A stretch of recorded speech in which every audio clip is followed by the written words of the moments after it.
Hello बच्चों, आज मैं 2025 नीट एग्जाम की स्ट्रेटेजी डिस्कस करने वाला हूँ।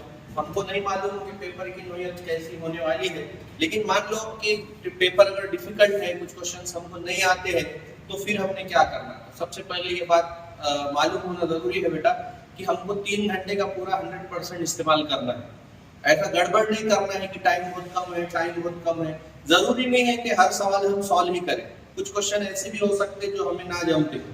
उसी चीज को सामने रखकर मैं एक स्ट्रेटेजी यहाँ पर डिस्कस कर रहा हूँ नीट 2025 के लिए।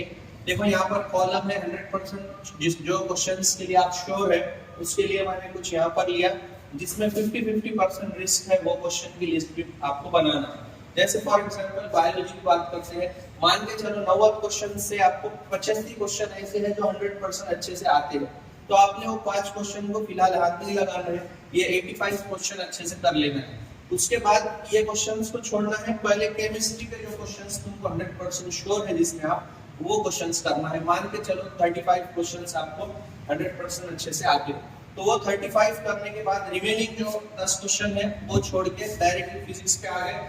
फिजिक्स में फिर 35 क्वेश्चन आपको बहुत अच्छे से आ रहे हैं, ऐसा हम कंसिडर करेंगे।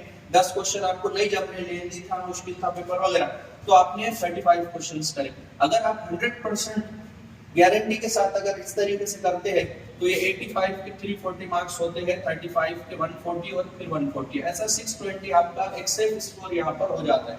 अगर आपने क्वेश्चंस कर लिए और आपके पास टाइम भी अवेलेबल है सोचने के लिए, तो आपने रिस्क लेना है, ये 5 क्वेश्चन भी कर लेना है।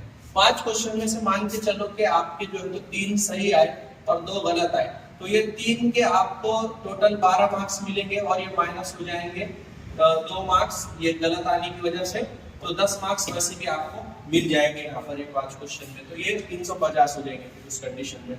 तो रिस्क जो लेना है वो कंडीशन के हिसाब से लेना है। मान लो बायो का कंप्लीट हो गया पूरा, फिर ये 10 क्वेश्चन में से कितने कर सकते हैं आप, मैक्सिमम मान लो 5 करते हैं तो वो कर लिए, फिर इसमें से 5 कर सकते हैं तो वो कर लिए। मतलब ये है कि आपके पास टाइम जो है वो टोटल 720 क्वेश्चन 720 मार्क्स के हिसाब से आपके पास टाइम है, लेकिन हर क्वेश्चन जरूरी नहीं है कि बच्चे को सॉल्व करते आए। तो हमको कोशिश ये करना है कि ज्यादा से ज्यादा क्वेश्चंस हम सॉल्व कर सके, और हमने ये कैटेगोरिकली डिवाइड करना चाहिए क्वेश्चंस को अलग अलग ग्रुप में। जो क्वेश्चंस 100% आपके लिए श्योर है कि ये कर सकते हैं, उसको पहले करना जरूरी है बेटा, इसमें आपका टाइम बचेगा। हर क्वेश्चन सॉल्व करने के चक्कर में लास्ट में कुछ ऐसे क्वेश्चन भी बच जाएंगे जो आप आसानी से कर सकते थे, लेकिन टाइम अवेलेबल नहीं होने की वजह से आप नहीं कर पाए। तो इसलिए आपको इस बात का पता होना जरूरी है कि भाई ये क्वेश्चन मैं 100% कर सकता हूँ और ये नहीं कर सकता हूँ। जो मैं कर सकता पहले वो मैं अच्छे से कर लूंगा, उसके बाद फिर वो क्वेश्चन पे ध्यान दूंगा जो मुझे डाउटफुल है कि भाई ये मेरे गलत भी आ सकते, और फिर वो क्वेश्चंस पे अच्छे से कर भी सकते। और ऐसा नहीं होगा कि लास्ट में घर पे आने के बाद वो क्वेश्चन देख रहे हैं ये तो इजी था, टाइम नहीं मिलने की वजह से मैं नहीं कर पाया। तो ये प्रॉब्लम्स नहीं होना चाहिए, इसके लिए प्रॉपर स्ट्रेटेजी होना जरूरी है बेटा।